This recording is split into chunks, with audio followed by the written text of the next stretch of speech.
Sa isang maliit at masayang baryo, may batang lalaki na ang pangalan ay Bong.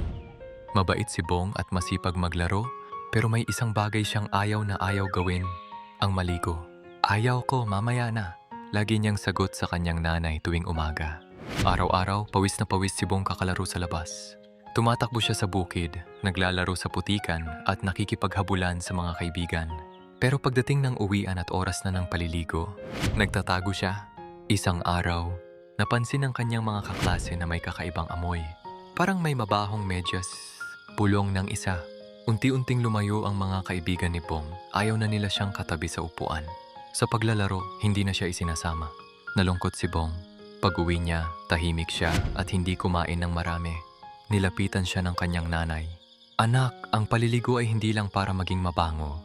Ito ay para maging malinis at malusog. Kapag hindi ka naliligo, maaaring magkasakit ka at lumayo ang mga tao sa'yo. Napaisip si Bong. Kinabukasan, kusa siyang naligo. Sinabon niyang mabuti ang kanyang katawan at nag-shampoo pa siya. Pagpasok niya sa paaralan, ngumiti ang mga kaklase niya. Uy, ang bango mo, Bong, sabi nila. Muli siyang nakipaglaro ng masaya. Aral ang kwento.